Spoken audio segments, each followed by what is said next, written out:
Yeah, it's a matrix. It is. I often encourage people to speak to the target audience in that if they're a reasoning and rational person, use reason and logic.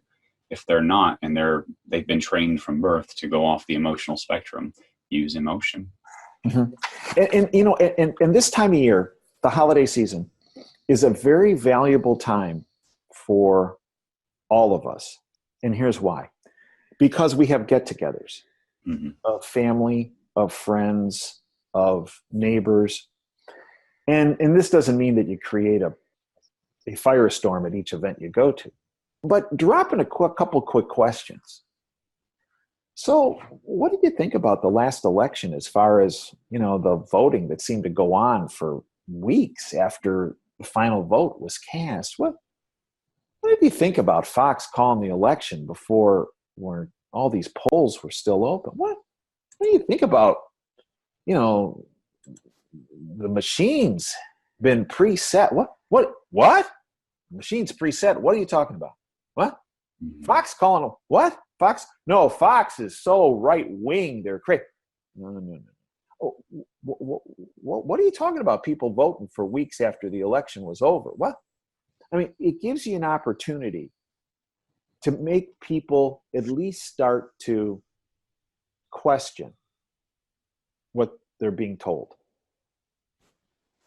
And I would add to that, you know, some people just don't care about politics, and that's okay. If you come across those people, you try to get the ones you can. So, and that's exactly it. They don't. But here's what I do with those folks. If I bring something up about, hey, what do you think about the election? Well, I don't care about elections. You know, I don't. Okay, well, let me ask you something. Do you care? Do you care about your job? Do you care about your kids? Do you care about your grandkids? Do you care about your 401k? Do you care about what do you care about? And usually, folks will lock onto one of those. Well, I care about my kids. What do you care about their future? I mean, you know, you're old and you know, okay, what do you got? Another 20, 30, 40 years left? Okay, fine. But your kids, do you care about your kids? Do you care about what kind of environment they're going to be? Do you care about their safety? I mean, do you really? Huh? And there's usually something, and it usually comes down to the kids. When they say, I don't care about this, I don't care about that, but they care about their kids or their grandkids. And then that's what I focus in on. And then I use those same issues about whether it's, you know, voter fraud or what's happening with the migrants, the invasion force coming from the South. I link it back to what they care about. And not that they'll flip, but at least it makes them start to think. Yeah, it's building new synapses. Yeah, it really is. I mean, it's kind of like, right, that progression you talked about. Going from here to here as far as enlightenment. And that doesn't mean that everybody has to be in our camp. What I go for, my goal, is to have people question more about what's happening around them. And people do, they tend to shy, especially women, no offense, but they tend to shy away from conflict. They don't want to get into an argument. They don't want to get into uncomfortable discussions or situations. They avoid the politics and the religion at dinner. And my only response to that is, you know, most of us, if not all of us, don't want war or conflict. But if it has to happen, and it does, I'd rather at least happen in my time than my children's time. Yeah. So the women in my family, my wife, my daughters, my nieces, they love conflict. Okay. Right? Okay. I mean, maybe they're just different. I don't know, but they love conflict, and it's very interesting when we get into these discussions, right? And they open my eyes in many respects. And I'd like to think I at least open them theirs just a little bit.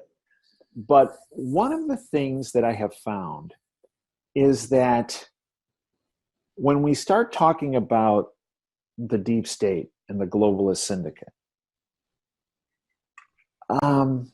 it's and maybe it's just who I'm exposed to, but women, when I present issues like this, women tend to, for some reason, they tend to be more open to this. Hey, wait a minute, something's not right. Mm-hmm. Okay, and a lot of guys I'm around are the ones that blow me the most grief about, Dave, do you really believe there's a deep state? Do you? Mm-hmm. Do you really? And I actually, and maybe it's just the women I'm around in my life, but they actually are the ones that when they hear about this, they tend to investigate it, and they might not buy into all of it, but they don't just close it off. Mm. So, I look at where we are with this enlightenment issue of what's really happening. And this is where I think you come in, where I try to come in, where a number of, like Sarah Westall comes in. People are gravitating more to an openness of listening to this, what's really going on with the deep state, with the globalist syndicate, their existence and what they're doing, better today than they were 5 years ago, than they were 10 years ago, than where they were 30 or 40 years ago. I think that is very true. There does seem to be kind of a great awakening, and kind of to what you just said. I mean, it's easier to fool a man than convince him he's been fooled. Especially if it's an older person and they have kind of set in their ways and their egos involved. I found that younger people, maybe not millennials necessarily, but younger people can be more open to the idea that there's bad things going on. Mm-hmm. But at the same point, it's really difficult to get them to sit still long enough to actually go through the details of it. And I'm glad that you've had a better experience with the fairer sex than I have when it comes to conflict-oriented issues. I have not had too many women in my life that wanted to go beyond the official story. Well, it's interesting. My mom was a history teacher, and we're around Thanksgiving. Okay, and I'm going to tell you a story that with my mom.